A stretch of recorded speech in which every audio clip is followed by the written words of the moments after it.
সংগ্রামী সালাম গ্রহণ করবেন। আজ বাংলাদেশের জন্য একটি কালো অধ্যায়, হৃদয়স্পর্শী দিন। আজ গোপালগঞ্জে দখলদার ফ্যাসিস্ট সরকারের পেটোয়া বাহিনীর নির্মম তাণ্ডবে মৃত্যুবরণ করেছে দীপ্ত সাহা, রমজান আলী সহ আরও অনেকে। আহত হয়েছে শতাধিক। হাসপাতালে মৃত্যুর সঙ্গে পাঞ্জা লড়ছে অনেকে।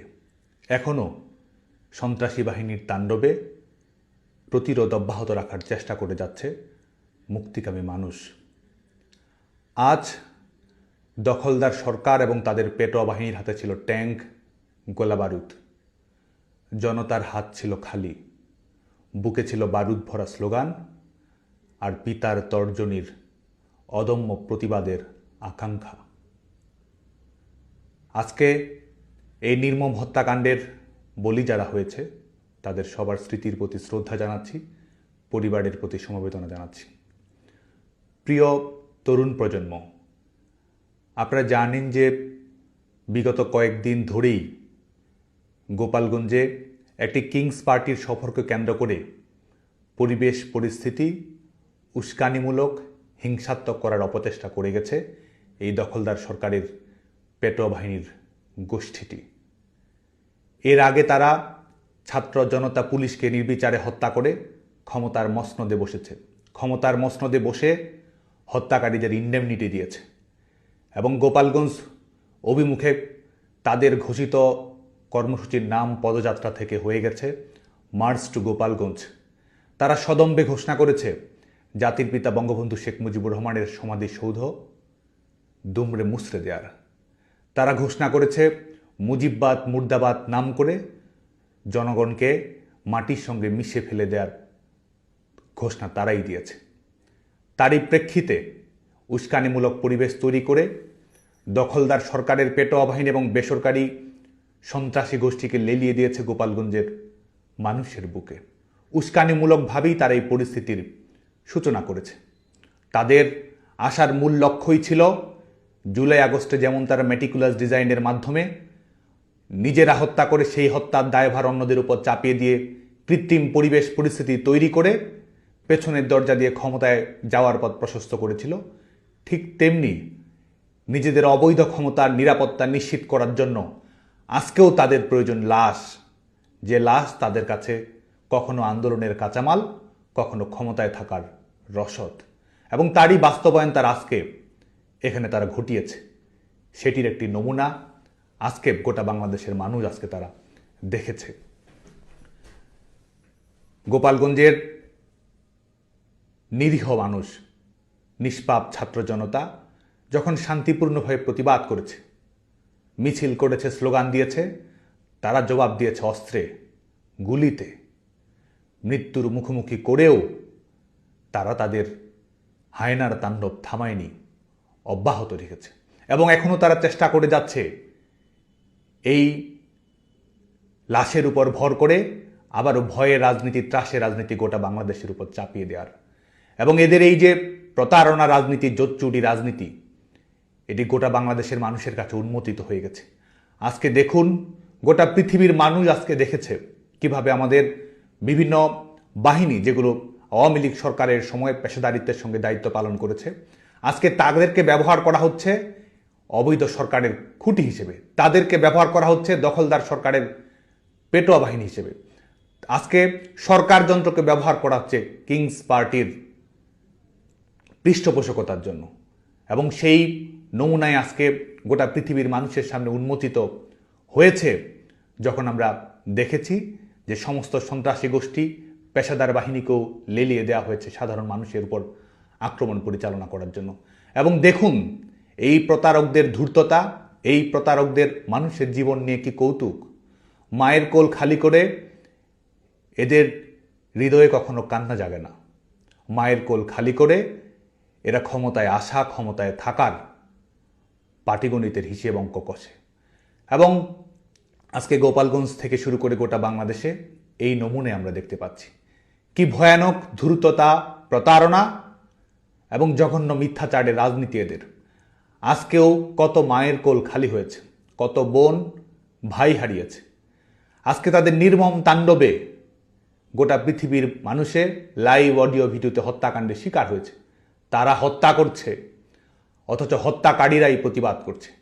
তারা হত্যা করছে, তারাই আবার দেশবাসীকে ব্লকেট করার আহ্বান জানাচ্ছে। তারা হত্যা করছে, এই কিলাররাই আবার ভিকটিম কার্ড প্লে করছে। এবং এটি করেই জুলাই আগস্টের মঞ্চ তারা প্রশস্ত করেছিল।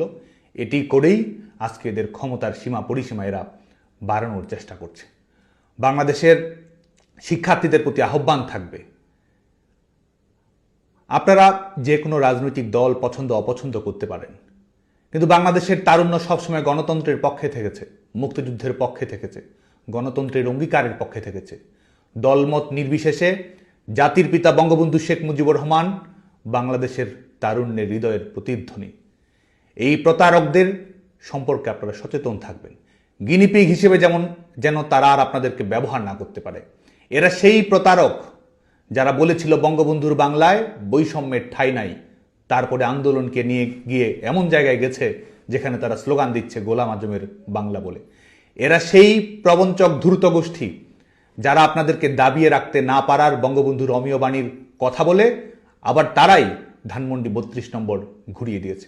এরা সেই প্রবঞ্চক গোষ্ঠী যারা আপনাদেরকে বলেছিল মুক্তিযুদ্ধের বাংলায় বৈষম্যের ঠাঁই নাই, এবং তারপরেই তারা মুক্তিযুদ্ধের সমস্ত স্মৃতি, অর্জন, অঙ্গীকার, বীর মুক্তিযোদ্ধাদের অপমান অপদস্থ তারাই করেছে। এরা আপনাদেরকে চাকরির কথা বলেছে, আজকে গোটা বাংলাদেশের সরকারি বেসরকারি খাতে চাকরি নেই। কলকারখানাগুলো বিপর্যয়ের মধ্যে পড়ে গেছে। মেধার কথা বলেছিল, আজকে কোটার ভিত্তিতে তারা নিয়োগ দিচ্ছে। আজকে বাংলাদেশের মানুষের স্বাভাবিক মৃত্যুর গ্যারান্টি পর্যন্ত নেই।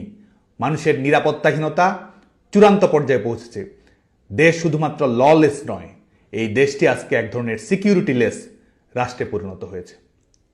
এই দখলদার সরকার বাংলাদেশের মানুষের নিরাপত্তা দিতে পারছে না, বরং দখলদার সরকার সমস্ত রাষ্ট্রযন্ত্র এবং তাদের বেসরকারি পেশাদার সন্ত্রাসী গোষ্ঠীকে লেলিয়ে দিচ্ছে মানুষের উপরে। মানুষ প্রতিবাদ করতে চাচ্ছে, শান্তিতে থাকতে চাচ্ছে, তাদের উপর তারা নির্বিচারে গুলি চালাচ্ছে, মব লেলিয়ে দিচ্ছে। এই দখলদার সরকারের প্রধানতম মব স্টার হচ্ছে ফ্যাসিস্ট ইউনূস, এবং এই ফ্যাসিস্ট ইউনূসের রিমোট কন্ট্রোলে বিভিন্ন জঙ্গি গোষ্ঠীর সহায়তায় তাণ্ডবের মাধ্যমে, সহিংসতার মাধ্যমে এরা ক্ষমতার বৈধতা তৈরি করার চেষ্টা করছে। হুমকির ভাষায় বাংলাদেশের মানুষকে এরা নিস্তব্ধ করে দিতে যাচ্ছে। দেশব্যাপী এরা কবরের শান্তি প্রতিষ্ঠা করেছে। সবার প্রতি উদাত্ত আহ্বান থাকবে, আসুন আমরা ঐক্যবদ্ধ হই গণতন্ত্র পুনরুদ্ধার করার জন্য। আসুন আমরা ঐক্যবদ্ধ হই মুক্তিযুদ্ধকে রিক্লেইম করার জন্য। আসুন আমরা ঐক্যবদ্ধ হই আবারও বিজয়ের প্রশ্নে বাংলাদেশের মানুষের জাগরণের জন্য। আজকে আহ্বান থাকবে আইন শৃঙ্খলা রক্ষাকারী বাহিনী, বাংলাদেশ সেনাবাহিনী সহ বিভিন্ন প্রতিষ্ঠানের প্রতি। আজকে যা অন্যায় হচ্ছে, সকল অন্যায়ের আইনানুগ বিচার বাংলাদেশে আজ হোক কাল হোক হবেই হবে। অতএব যা করবেন বুঝে শুনে করবেন। আজকে আমরা দেখতে পাচ্ছি যারা পুলিশ হত্যা করেছে, আইন শৃঙ্খলা রক্ষাকারী বাহিনীর সদস্যদের হত্যা করেছে এবং ইন্ডেমনিটি দিয়েছে, বিচার করা যাবে না। আজকে আপনারা কোনো অবস্থাতেই দখলদার সরকারের পেটোয়া বাহিনী হিসেবে আপনাদেরকে কেউ যেন ব্যবহার না করতে পারে, সে ব্যাপারে আপনারা সতর্ক থাকবেন, সোচ্চার থাকবেন।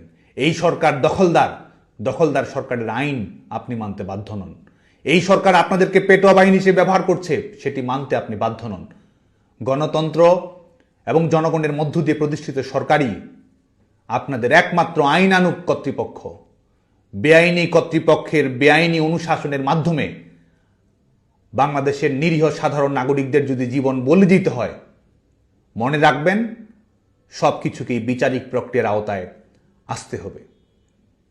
একই সঙ্গে বাংলাদেশ ছাত্রলীগের সমস্ত নেতাকর্মী সহ প্রগতিশীল সংগঠন, সামাজিক সাংস্কৃতিক সংগঠন সহ দলমত নির্বিশেষে তারুণ্যের নিরপেক্ষ স্রোতের প্রতি আহ্বান জানিয়ে আমি বলবো, আগামীকালকে এই গোপালগঞ্জের নির্মম হত্যার প্রতিবাদে আপনারা প্রতিবাদ মিছিল এবং বিক্ষোভ সমাবেশ পালন করবেন, সংগঠিত হওয়ার চেষ্টা করবেন।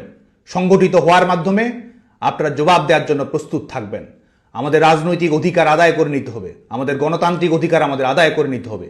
এই দেশকে যারা কুক্ষিগত করেছে, নাগরিকদের উপর যারা সীমাহীন হত্যালীলা চালাচ্ছে, আমাদের নারীরা যেখানে বের হতে পারছে না, প্রত্যেক মুহূর্ত ধর্ষণ, খুন কিংবা নিপীড়নের শিকার হচ্ছে, বাংলাদেশের নাগরিকদের আত্মমর্যাদা, স্বস্তি, নিরাপত্তা যারা কেড়ে নিয়েছে তাদের জবাব দেওয়ার জন্য আমাদেরকে প্রস্তুত থাকতে হবে, ঘুরে দাঁড়াতে হবে, লড়াই করতে হবে এবং একই সঙ্গে বিজয় ছিনিয়ে আনতে হবে। আমাদের চূড়ান্ত লক্ষ্য এই দখলদার সরকারের বিদায় ঘটিয়ে বাংলাদেশে গণতন্ত্র পুনরুদ্ধার করা। আমাদের চূড়ান্ত লক্ষ্য আবার মুক্তিযুদ্ধের অঙ্গীকারের ভিত্তিতে বাংলাদেশের সমস্ত রাজনৈতিক দল কর্মকাণ্ড পরিচালিত করবে সেটি নিশ্চিত করা। আমাদের চূড়ান্ত লক্ষ্য জাতির পিতা বঙ্গবন্ধু শেখ মুজিবুর রহমানের আদর্শ এবং সংগ্রামে উজ্জীবিত থেকে ন্যায়ের প্রশ্নে অটল থাকা, অন্যায় অবিচারের বিরুদ্ধে রুখে দাঁড়ানো, লড়াই করা। আজকে সমস্ত মুক্তিকামী তরুণদের প্রতি সেই আহ্বান জানিয়ে এবং একই সঙ্গে আমাদের আন্দোলনকে ক্রমান্বয়ে শক্তিশালী করে আমাদের লং মার্চ টু যমুনা ঘেরাওয়ের প্রস্তুতি আমাদের গ্রহণ করতেই হবে। কারণ লড়াইয়ের মাধ্যমে এই সরকারকে ঝেঁটিয়ে বিদায় করা ছাড়া বাংলাদেশের জনগণের সামনে কোনো অপশন নেই। জনতার চাওয়াই আমাদের লক্ষ্য, গণতন্ত্রের স্বপ্ন পূরণ করাই আমাদের অঙ্গীকার। আজকে তারা গুলি করে এপিসিতে করে স্থান ত্যাগ করতে পারে। আমরা শহীদদের উত্তরাধিকার, ঘাতকের নই। যারা ঘাতক তারাই সশস্ত্র তাণ্ডব চালিয়ে হত্যা করে এপিসিতে নির্বিঘ্নে পালিয়ে যাওয়ার চেষ্টা করতে পারে।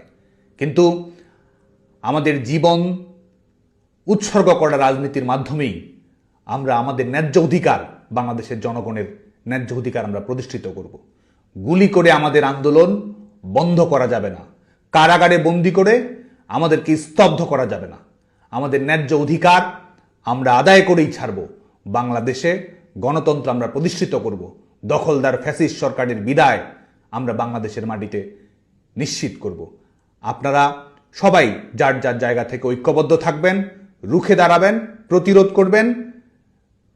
আমাদের যেসব নেতাকর্মী, ভাই বোন, বন্ধু এদের নির্মম তাণ্ডবে শিকার হচ্ছে তাদের প্রতি খোঁজখবর রাখবেন, সংবেদনশীল থাকবেন, শান্তিপূর্ণভাবে আমাদের সংগ্রামকে এগিয়ে নিয়ে যাবেন। সবাইকে আবারও শুভেচ্ছা। জয় বাংলা, জয় বঙ্গবন্ধু।